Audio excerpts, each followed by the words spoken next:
amigos, mi nombre es Erickson Valentín Pitaleta Arroyo, actualmente hago parte del SEAT Corozal y a la fecha de hoy, 20 de febrero del 2022, voy a hablarle un poco sobre las bases de datos y su trayectoria en la historia. Bueno, en lo concerniente a mi presentación, repito, mi nombre es Erickson Valentín Pitaleta Arroyo, ya lo había mencionado, actualmente tengo 23 años de edad. Hago parte de la Escuela de Ciencias Básicas, Tecnología e Ingeniería de la UNAT, Universidad Nacional Abierta a Distancia. Estudio Ingeniería de Sistemas, estoy vinculado al SEAT Corozal y bueno, si estoy vinculado actualmente en algún trabajo relacionado con las tecnologías de la información y la comunicación, pues yo diría que sí, no solo porque mi carrera actualmente pues está muy relacionada a las tecnologías de la información y la comunicación, sino que trabajo en una institución educativa donde estoy muy relacionado a las bases de datos, sistemas de información, el manejo de Excel y otras herramientas más institucionales como es la plataforma de Sinai. Así que bueno, muchas gracias por su atención y procederé a dar la explicación de la trayectoria de las bases de datos.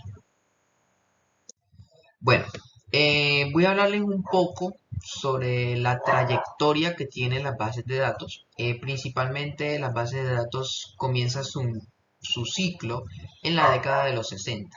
Un poquito antes, cuando se generaliza el uso de los discos duros, pero el punto inicial de las bases de datos tiene su apertura cuando los ordenadores, a partir de la década de los años 60, bajaron el precio con el fin de que las compañías de en ese entonces la pudieran adquirir a un precio mucho más cómodo. Esto dio paso a que se popularizara el uso de los discos, que para mí personalmente considero que es un gran avance porque los discos tienen la particularidad de que perduran. Con esto me refiero a que la información que se registra en ellos trasciende por el tiempo. Claro, obviamente si estos tienen los cuidados adecuados. Una de las ventajas que tuvo la popularización de los equipos tecnológicos en ese entonces fue que gracias a ello surgieron las bases de datos en específica, las bases de datos que conciernen a las bases de datos de tipo red y a las bases de datos jerárquicas. Más adelante les estaré conversando un poco sobre esto. Pero principalmente lo que nos quieren decir las bases de datos en red y las bases de datos jerárquicas son las conexiones que se hacen con pequeños datos unas con otras. Ahora, en la década de los 70, vamos a ir avanzando un poquito más, un científico de la informática llamado Edward Frank aclaró el modelo relacional. El modelo relacional a la vez publicó también una serie de reglas para los sistemas de datos relacionales. Posterior a esa investigación, otro científico llamado Larry Ellison creó el Relational Software System, que actualmente se conoce como Oracle Corporation, una de las empresas pioneras actualmente en lo que concierne a los sistemas de información y gestión de la información, o podemos decir sistemas de gestión de bases de datos relacionales. Actualmente este modelo se mantiene en la historia. Avanzando en los años, podríamos decir que se creó el lenguaje de consulta estructurado, o mayormente podríamos llamarlo SQL, Structured Query Languages, que permitió realizar consultas con el fin de recuperar datos de interés de una base de datos y realizar modificaciones. En este caso, pues se hace una relación con las bases de datos relacionales, que son las bases de datos que estábamos hablando con anterioridad, y el método que nos permite modificar las bases de datos. Esto pues nos permitió que este tipo de lenguaje estructurado nos permitiera avanzar con relación a las bases de datos que se venían manejando. Es decir, esto va muy por encima de las bases de datos de red y las bases de datos jerárquicas. Siguiendo avanzando con los años, en la década de los 90 surgió las bases de datos orientadas a objetos, que tuvieron incluso en la actualidad bastante éxito. En el momento de ejecutar datos complejos en los lugares, las bases de datos relacionales no han podido desenvolverse de una manera eficaz. Los mejores ejemplos que tenemos para representar estos tipos de bases de datos, pues los tenemos acá con estas dos herramientas, como lo es Excel y Access. Actualmente son una de las herramientas más utilizadas e interactivas para manejar sistemas de información, para gestionar la información y, bueno, mayormente ampliarnos en conocimientos relacionados a lo que conciernen las bases de datos. Los conceptos relacionados o seleccionados, como ya lo dije, lo iba a ampliar más adelante. Bases de datos en red, pues refiere a una base de formada por una serie de registros, los cuales están enlazados entre sí, creando una red. Estos registros son similares a los campos en las bases de datos relacionales y cada uno de ellos contiene un único atributo o valor. Las bases de datos jerárquicas son bases de datos que almacenan la información y en una estructura jerarquizada. Concretamente, los datos son organizados de forma parecida a un árbol al revés.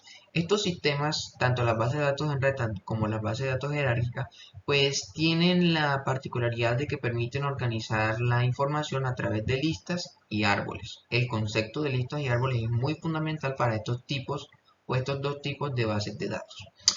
Lo que concierne al sistema de gestión de bases de datos relacional, pues esto básicamente es una base de datos relacional, es un tipo de base de datos que permite, almacena y proporciona acceso a puntos de datos relacionados entre sí. Ya en este tipo de bases de datos se trabaja directamente con tablas y no específicamente con datos únicos. O sea, en una sola tabla pueden haber muchos datos que se trabajan a través de columnas y filas, pero estas tienen interconexiones con otras bases de datos o con otras tablas que permiten llevar un proceso de información mucho más complejo, pero a la vez más intuitivo. Las tendencias. Actualmente, en la actualidad, valga la redundancia, las bases de datos están evolucionando hacia un mundo abierto, la nube, un proceso de transición importante que significa un cambio que avanza gradualmente. Dicho cambio se debe a las ventajas que ofrece desde el punto de vista de crecimiento, escalabilidad, rendimiento y la flexibilidad que el modelo de nube otorga a las compañías. No es un misterio que para muchos la nube se ha convertido en un proceso magnífico, ya que nos permite manejar la información a nuestro acomodo. Aparte de que es una manera pero mucho más fácil para trasladar la información. Hoy en día no es necesario tener una USB o un medio físico para nosotros manejar la información. De hecho, los servicios en la nube han tenido pero tanta aceptación en la comunidad que las USB ya han dejado de ser algo esencial para poder manejar la información o trasladarla, o en su defecto mantenerla en un sitio sin que ésta pues se vea adulterada por algún software o algo parecido. Existen empresas que de hecho se han beneficiado mucho de estos sistemas. Actualmente los sistemas más comunes en la nube son Drive, Dropbox, Mega y, si no estoy mal, OneDrive. Las empresas que manejan estas entidades pues usualmente son las mismas: Oracle, IBM, Microsoft, entre otros. Un ejemplo de la utilización de una base de datos. Bueno, este ejemplo que está acá está muy relacionado a lo que estábamos hablando del sistema de bases de datos relacional. Ya les explicaré un poco sobre esto.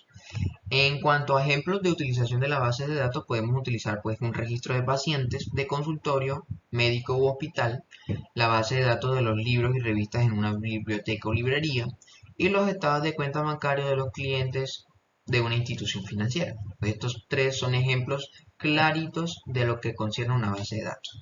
Ahora, un ejemplo de una base de datos pues sería esto.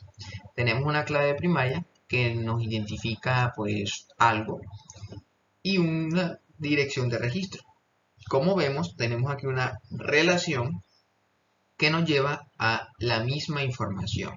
Pero ¿qué tenemos? Que esta dirección de registro está asociada a un número, a una identificación de trabajo, que asocia un nombre y asocia un departamento. Esto pues nos da principalmente una relación, un atributo de ¿qué? De este trabajador que se llama José. Así tenemos otros datos relacionados, pero vemos que la dirección nunca se repite. O sea, son datos diferentes, datos únicos que nos llevan a diferentes relaciones. Por acá tenemos otro registro, el 2%, que nos lleva a otra dirección, otra identificación de trabajo, otra persona diferente y otro departamento diferente. Claro, hay datos que se pueden repetir, pues estaríamos trabajando por ejemplo en la ciudad de Bogotá o en la ciudad de Barranquilla y pues obviamente María, José y Ramón pueden ser de Barranquilla, pues esos datos están con, o sea, pueden repetirse, pero no afectan en sí lo que sería la relación en la base de datos, porque hay una identificación que identifica a ese cliente nada más. Por ejemplo, aquí vemos que el 1 por 200 solo identifica a José, el 1 por 201 identifica a Ramón y el 1 por 202 identifica solamente a Alicia, pues son datos que no se van a repetir ni se van a cruzar. Conclusiones. Las bases de datos en la actualidad juegan un papel muy importante en las empresas, principalmente, lo digo yo, las bases de datos son el alma principal de las empresas ya que contienen toda la información relacionada a clientes, registros, formatos, inversiones y cualquier otro tipo de información importante que nos permitan gestionar la información. Las bases de datos hoy en día nos permiten evaluar a las empresas, sacar datos, trabajar esos mismos datos y verificar y tener una identidad actual de cómo se puede encontrar una empresa. Eh, Creo que esto sería todo. Muchísimas gracias por su atención. Bye bye.